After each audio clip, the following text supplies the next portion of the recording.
Et Madame la Présidente des séances, Madame la Présidente Rachaoui, et très distingués membres et du panel d'orateurs de ce soir, chers amis. Et tout à l'heure, Madame Rachaoui a indiqué et a fait référence à une conférence de presse du Premier ministre Al-Maliki, où il s'est plaigné que l'action auprès de la justice espagnole est une interférence dans la souveraineté de l'État irakien, et il a annoncé des mesures contre les cours de justice qui s'intéressent à invoquer le droit international et sa protection pour les résidents d'Ashraf. Et le professeur David disait, il a bien sûr raison, que les droits ne doivent pas être considérés comme ayant des vides.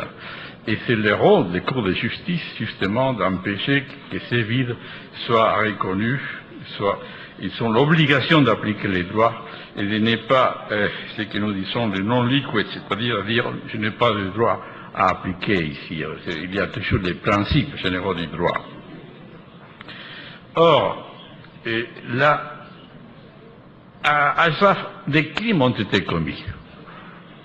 Au mois de juillet de 2009, au mois d'avril 2011, et tout au long de 2009, 2010 et 2011, la torture sonore s'applique et des restrictions très sévères à des droits fondamentaux et à des besoins fondamentaux qui constituent en effet des crimes contre le droit international, des crimes de guerre, puisqu'ils sont couverts par la 4e convention de Genève, les droits qui ont été bafoués. Donc le droit international a une réponse à cette infraction. Et on peut dire que la machine des répressions, des sanctions des crimes est déjà en marche. Et le droit international a une double fonction en appliquant ces droits. C'est une fonction préventive et une fonction des sanctions. Et nous sommes en train d'observer l'interaction de ces deux fonctions.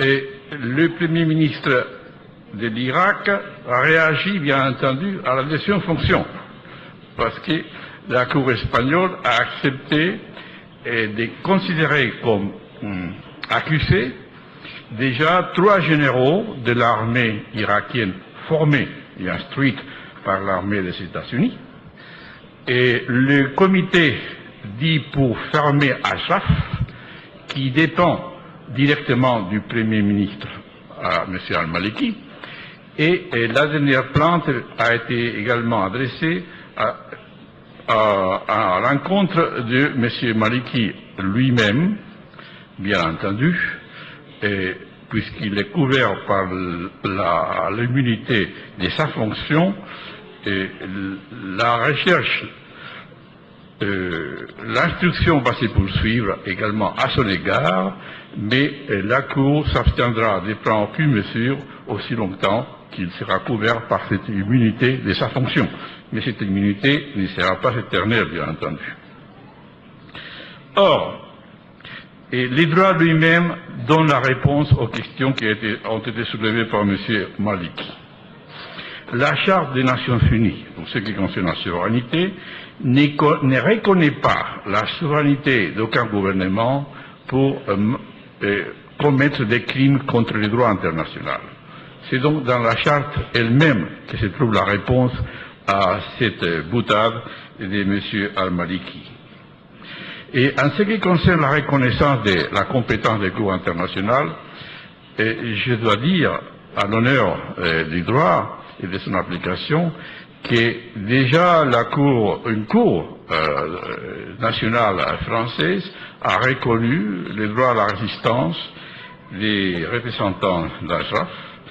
Une cour de Washington a reconnu que le droit à un procès juste et équitable n'a pas été respecté par le département d'État. Et une cour internationale, la Cour de l'Union européenne, la Cour de justice européenne, s'est également prononcée en reconnaissant les droits des mouvements des Moudjahidines. Par conséquent, ce qu'a fait la Cour espagnole n'est que la suite de ce qui a été fait par les cours antérieures. Et je suis sûr que d'autres cours suivront, parce que nous appliquons un droit, le droit international, qui est fondé sur des traités qui ont été signés et ratifiés par plus d'une centaine de pays. Par conséquent, c'est une question de temps que d'autres cours de justice pourront également appliquer ces droits aux infractions qui ont déjà été commises à Ashraf. Les obligations qui ont été rappelées ce soir du comité, de la commission des droits de l'homme, comité pour la protection des droits de l'homme et de la commission pour la protection des réfugiés, signifie l'obligation qu'ils ont justement de prévenir que des crimes de cette nature, de cette infraction du droit international se produisent. Et ce qu'on peut dire jusqu'à maintenant, c'est qu'ils se trouvent dans une situation, disons, un peu passive. Et je m'arrêterai là, car le professeur David a déjà évoqué certaines dimensions que je ne vais pas développer ici maintenant. Mais seulement, je souhaiterais bien qu'ils se rendent compte sur quel terrain les choses avancent et l'obligation qu'ils ont de prévenir et également de protéger. Merci.